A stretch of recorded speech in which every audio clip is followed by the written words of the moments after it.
Y'all know what it is, man. DK and Stallworth Boxing Perspective Podcast. This is our seventh episode, man. So listen, let's go. Today, our topic is going to be about Tank Davis and Lamont Roach, the rematch. This is part two. They coming up, so we're going to talk about that, and we're also going to talk about some things that some of the fighters or some people go through in and out of the ring. You know what I mean? So we're going to talk about the disciplines of that also as well. Yes, yes. The rematch should be very, very interesting. And also, more important, right? Distractions and discipline.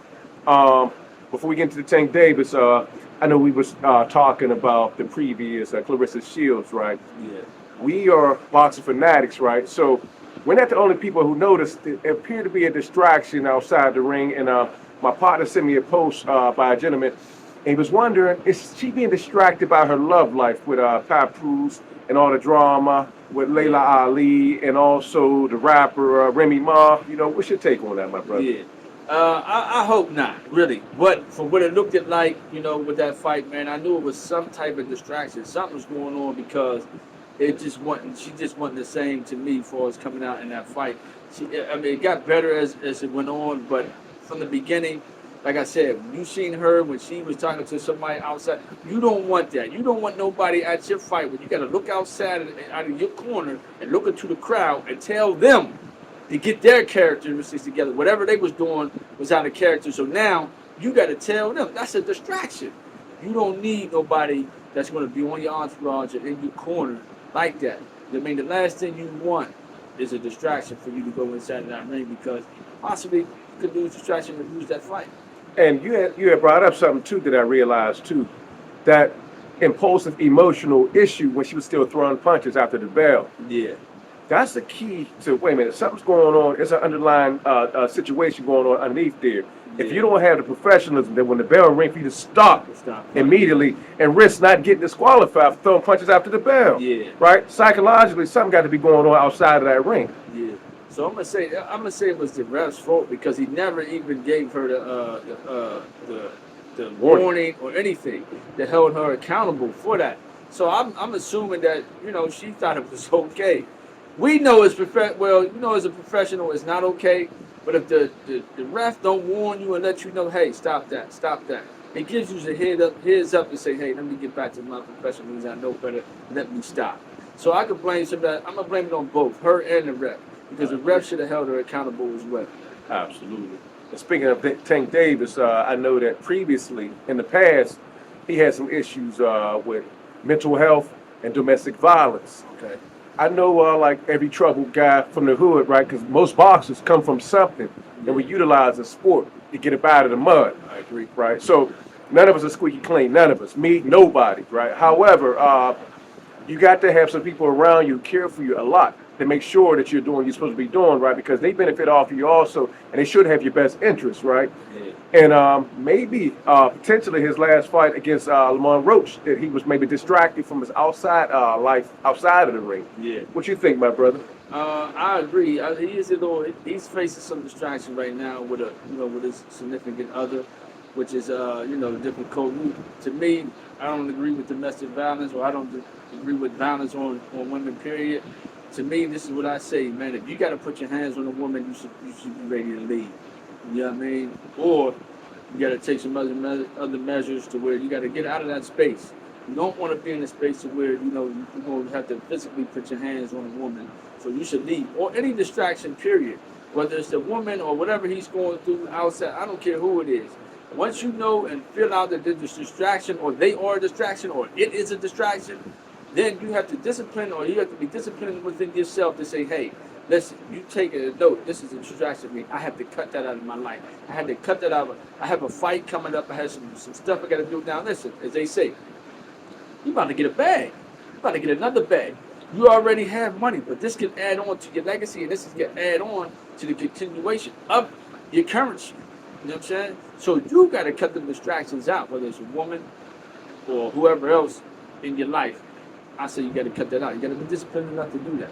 And I can recall some of the great fighters of the past, just to name a few, like Riddick Bowe had issues with domestic violence inside the ring.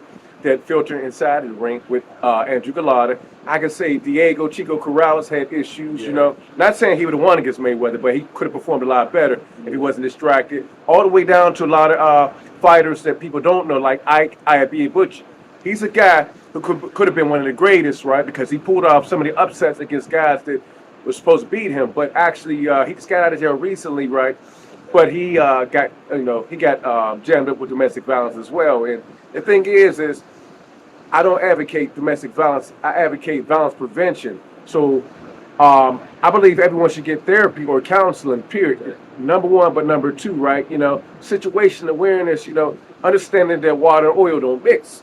So if you're with a person and you think, you know, if you have to tug a war back and forth, right, it's best that you guys go your separate ways, right? And you meet more people of your kind so they can actually support your dream. Because if you speak of your dream to your significant other and they don't actually speak about riding with you and having your back, right? You know what I mean? And put you in an environment, a safe environment that help you, you know, catapult, right? You gotta wonder, is a person for you or against you, or is it secret resentment, fear? Yeah, I agree with that a lot, man. And that's what I said. You got to be conscious enough to pay attention to those type of things for anybody in your life. And I mean, that's for your significant other, for your family, or whoever. You really got to realize, and it's hard sometimes to really realize who's with you and who's not. That's just some of the things that I'm doing in my life at this present time. I'm exiting a lot of people out, man. You know what I'm saying? You got to ride with me all the way. You can't pump fake. You over here pump faking, act like you with me. You in the ride, then meanwhile you dropping your head, and you ain't even with me. You know what I mean? I'm doing that analyzing now. You know what I mean? It took me this long because you think that everybody's for you, and you think that they riding with you. And lo and behold, like they say, there's a hole in the boat, man. I utilize our old school term, play the spook who sat by the door. Mm-hmm. Because a lot of people are opportunists, Yeah. right? And the wisest man is a man who's able to play dumb because he's intelligent, but dumb people can never play wise. Mm-hmm. So when you keep people around you for your best interests, sleep with one eye open without them knowing, right? And you pay close attention because when the grass is cut, the snakes is show, right? Yeah. And when you play the spook who sat by the door, which means play dumb, deaf, and blind until blah, you're exposed. I got you. Mm-hmm. Man, shit, that's a lot of people in my life. Hey, that's a different, man. So yeah, man, you really gotta have some people that's gonna be really riding and die for you, man. And you know, sometimes you'll know, man. You'll know. Like we said, ride or die, because they ready to die. You be like, hey, hold up, we ain't dying yet. Hold on a second. We're gonna make it through. But so yeah, man. For those viewers who watching, by the way, I had to drop this here. Speaking of history, me and this guy right here grew up together. We boxed together, right? You know what I mean? I support him, everything he does, right? You know what I mean? He's another dude, because I put a post on yesterday. Never, ever since I've known him, since we was kids, ever switched up on me. Mm-hmm. Always positive in an environment. What's crazy was, I know he was fighting a lot, you know, when he was younger, right? Mm-hmm. And if they call people like us knuckleheads was younger, right? You know what I mean? He was always level-minded. He was always had the ability to see, right? The thing is old school cat told me, when you're a kid, you act like a kid. When you're a teenager, you act like a teenager. You're a man, you stand upright like a man, right? Yeah. He's always been a upright, standing citizen, period, man. And he's sharp with these here, right? He's a community pillar also. He loves people.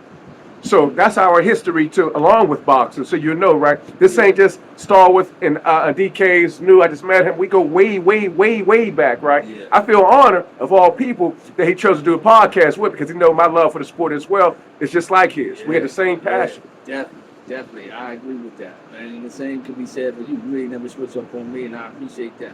You really appreciate those ones, and you know what I mean? Because so many people have changed over time, man, and you know, sometimes you be hurt, you be in your feelings like that, man. You know, we got history, we go back, and you don't really know how people took that turn, man, and take a whole different turn. Like, hey, where you going? Where you going, man? This is me, hey, DK, man, yeah, same person, you know what I mean? So yeah, I appreciate that, man, and the same thing for this guy, man. I appreciate you. that, yeah. No doubt. And so moving forward with Lamont Roach, Tank Davis fight. Ooh. I think so. I want to see, honestly, from the bottom of my heart, Tank Davis show up. I want to see him show up, focused, and do what he does. Right. Yes. I know it's not going to be easy because Lamont Roach seemed to think that he got Tank Davis' number because of how it went last time. Not to mention he has a slight history with Tank Davis. They fought twice in the amateur and they sparred over a few times. I'm not sure. I don't want to quote that and misquote, right? So he has the leverage. And also, I would think that he's training really hard, harder than he was training.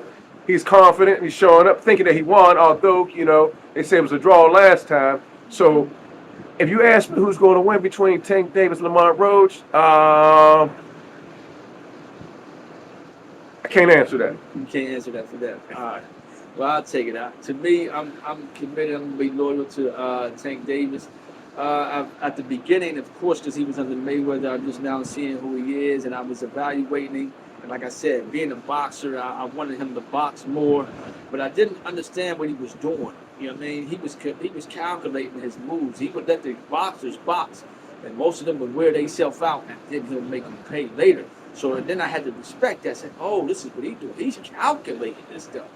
He's taking these hits. He's letting them get this stuff off until boom, he timed them and they done. Now he had moments with Lamont Roach. I'm gonna go back to what I think happened was, and this is clearly people know. Him and his trainer was in the corner, but they had some type of problem. So there we go again. The problem outside of the ring.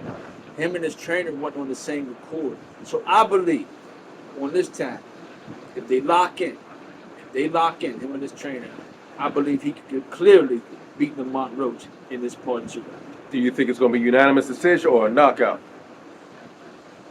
Ooh, now that's a tough one. Oh man.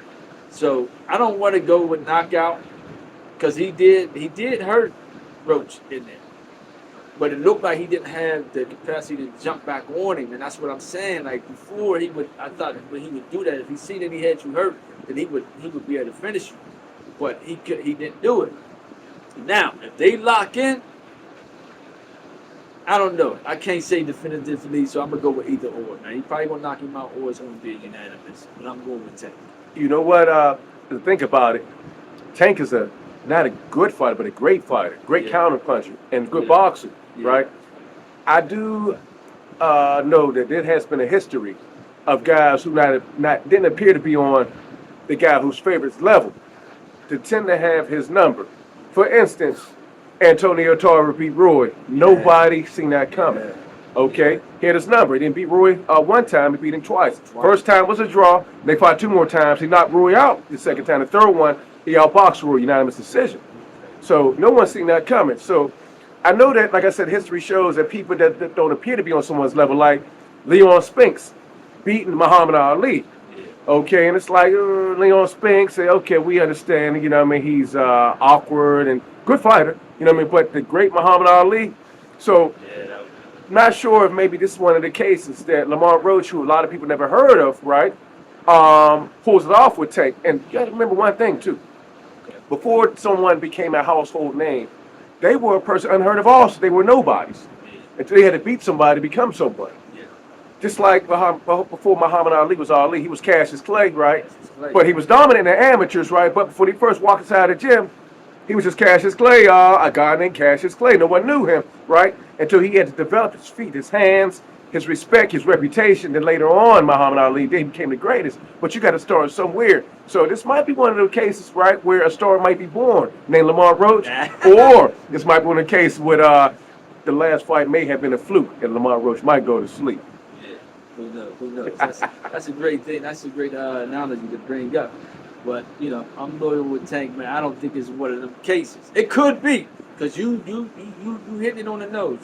That's definitely a case, and it's been a case for a lot of situations with these fighters, man. Some people just got people's number. Now, me, being with Tank, I'm hopeful this ain't the case. You know what I'm saying? I'm hopeful this ain't the case. I want Tank to go out as a great, one of the greatest. He's going to do that regardless, but I want him to go out with a zero, man. I want him to go out with a zero. Retire, man. Put these problems to the side, man, and live a great life after this, man. Because, a lot of us want this stardom, man. We want this fame. And there's something about these levels, man. There's levels, when you're getting up the levels, man, there's distractions and these problems. There's so many problems come with being a star and being rich and famous, it's a lot of stuff that come with it. Now, me, my thing is I have local fame.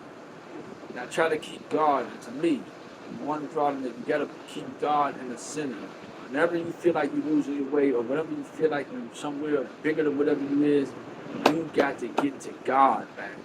God will humble you, put you on a level playing field. So I don't know too many people. I don't know others who do that, but I feel that may be some missing key parts for some of these people who have to deal with life in the world, material world, not necessarily the spiritual world. So you have to keep yourself grounded in God, man, and to handle this stuff. Because listen, there's people coming from all ways attacking you. From what I've heard, it's people that don't even have nothing to do with what you're doing, but just want to make your life miserable because they see you rich and famous. They want to cause you problems, and that they want to sue you. So that's another problem you got. You ain't do nothing to nobody. You got a whole fight coming up.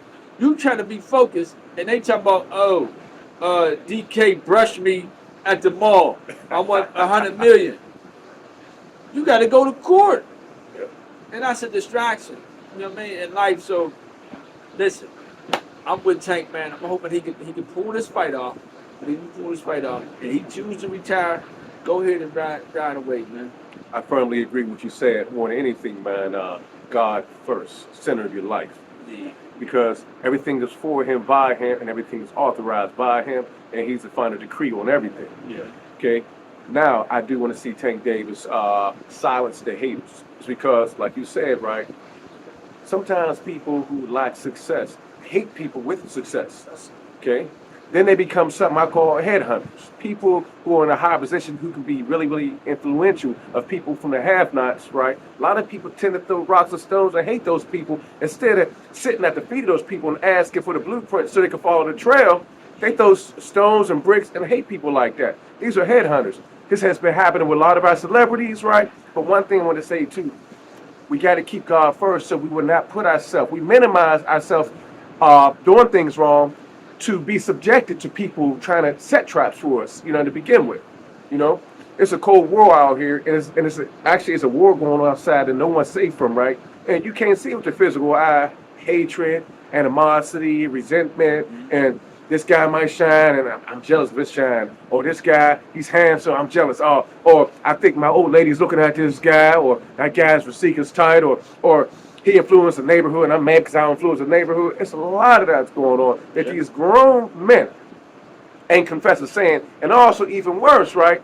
These women who desire to take these men down instead of being at the right hand of these men, and going out and showing the world how it's done as a power couple. Sometimes they sit not at the foot of the man, not at the left or the right of the man, but they be this close, but they halfway across the street really plot in anger and hoping, waiting on his downfall. Yeah, that's sad. That's sad. But you're right, man. That's what's going on, in this country, because it ain't going on all around the world. I always want to say that a lot of times. We attribute, problems that's going on in this country, in this society, to what's going on around the world. But from my studies and my readings and findings, you look around the world, there's so many places that's what you call it in one. And they one with nature. They live in. All the stuff outside is not even facing them. They're not worried about a car. They're not worried about a light bill. They're not worried about who like them, who this and that. They have their own order, and their order is close to the God as possible. Vibrating high. You know what I'm saying? Vibrating high. You know what I mean? Vibrating high. So, a lot of these problems is associated to this country, not the world. Yep. You know what I mean? We're not in unison. Yeah. A lot of times we get that confused, like, oh man, it's the end of the world. No. It may be the end of this country, but if you really look around the world, there's a lot of places that's in solace, man. Solitude, man. Them guys, they living unbothered. I like that knowledge because I was talking to somebody 2 days ago, and I sat there and I was listening to every word that came out of their mouth, and what I heard was I, or my. And that's the problem. It hit them right there. They never said we, us. Let's do this. Let's us do we, right? And every time you turn around, there's no flex to say I, right? Because you'll be left by yourself. You can't do it without God. And also, right, we was not meant to do things by ourselves. If you read any scriptures, whether it's the Bible, the Quran, or the Torah, right? But when you say I, okay, Tell that to God. He's gonna leave you by yourself and see how that works. But when you say us, they, we, we're, now collectively, right, we actually can make a difference without selfishly thinking. Yeah, I agree with that. I agree with that. So, hey, listen, back to this Lamont Roach and Tank Davis fight, man. It's coming up. We're gonna cover this fight. You know, we're gonna go back to our spot. You know what I mean? Cover it live, man. Now we're gonna do it. We should do it. Last time we had bloopers. If y'all posted the bloopers, man, our mics wasn't on. We out there, we covering it, man. We looked good. We had our black on, man. We looked sharp. You know what I mean? We were star-studded. They ain't know who we was in that joint. You know what I'm saying? You know what I mean? We just shocked the place, man. So we gonna cover this fight, live at one of our new locations that we go to do it, man. And bring that information to you guys, man, live, man. You know, of course, we want to have on something different. You know, we stay fly for that joints, That's what we man. do, baby. You know what I mean? Yeah. Ain't that gonna change, baby. Courtesy of the man, but man, I gotta give you some credit. He said, "Hey, man, listen, man, let's put some. What did you think about putting some, casuals?" I said, "You know what? That's a great idea because it's a different look, and we gonna give these tips to the young bucks. And this is me giving the tip out because what changed for me when I was coming out of the streets, making my transformation." When I started wearing casual gear, the attraction was different. You know what I mean? I had elders. The respect was different. The elders respect. And you listen now, you know, we talking about women like that, but man, a lot of women, man, the women was crazy. They listen, because I came different. I'm coming from wearing all black, wearing the same outfit almost every day. You know what I'm saying? All black, every day, all day, scrunchy. With Dockers on, shirt tucked in, collar up, little Eastlands. Man, they loved it. So listen, man, you gotta be able to do a little balancing in this life, man. And there's nothing wrong with you standing over or crossing over to a little casual look, man. It's a great thing. And this says a lot about personality in class too, right? Old school cat told me, get chose with your mouth closed. Once again, that term is called getting chose with your mouth closed. So when your mouth is open, your personality matches your attire. So listen, hey man, this is gonna wrap up our 7th episode, man. Listen, like I said, stay tuned because we will bring this stuff live to y'all next week. We're gonna bring this fight live to y'all. And let us know your views on this, guy. So when we post it, right? If you got Roach, say Roach. If you got Tank Davis, say Tank Davis, guy. This is our perspective, but don't forget to leave yours, guys. This concludes our 7th episode with DK and Stallworth Perspective Boxing Podcast.